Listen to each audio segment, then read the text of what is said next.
Hello excuse me, మేమెవరో తెలుసా? ఏమైందన్నా? ముందు చేయందుకు అన్నా. చెప్పండి అన్న, ఏమైంది?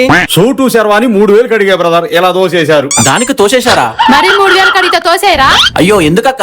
నేను చెప్పిన దగ్గరికి వెళ్ళండి, షూట్ అయినా షెర్వన్ అయినా 3000కే ఇస్తున్నారు. ఎక్కడా? హలో అండి, ఇక్కడ సూట్ అయినా శర్వాని అయినా కేవలం 3000 రూపాయల నుండే స్టార్ట్ ఉన్నాయి. Shirt and pant branded Raymond clothes 550 రూపాయలకే ఇస్తున్నారు. ఇక హల్దీ కుర్తా కేవలం 110 రూపాయలకే ఇస్తున్నారు. ఇంటికొచ్చిన అతిథులకు సైతం ఇవి బహుకరించవచ్చు. ఇదే బిల్డింగ్ లో 4th ఫ్లోర్ కి వెళ్తే కేవలం 98 రూపాయలకే హల్దీ శారీస్ ఇస్తున్నారు. 153 రూపాయల నుండే పెట్టుబడి చీరలు కూడా ఉన్నాయి. ఇక స్టిచ్చింగ్ కూడా కేవలం 1 గంట నుండి 2 గంటల లోపే మీకు అందిస్తారు. మీరు గంటల తరబడి ఎదురు చూడాల్సిన పని కూడా లేదు. ఇలా అన్ని రకాల వస్త్రాలు అందరికంటే చాలా తక్కువ ధరకే ఇస్తామంటున్నారు. అంతేకాకుండా మీరు ఇక్కడ షాపింగ్ చేసి మన వీడియో కనుక చూపిస్తే 2 గిఫ్ట్లు కూడా ఎక్స్ట్రాగా ఇస్తారు. మరి ఇంకెందుకు ఆలస్యం, ఈ వీడియోని మీ ఫ్రెండ్స్ కి బంధువులకి షేర్ చేయండి. ఇక దీని అడ్రస్ వచ్చేసి మన చార్మినార్ లో ఉన్న KB ఫ్యాషన్. మరిన్ని వివరాల కోసం ఈ నంబర్ కాల్ చేయండి.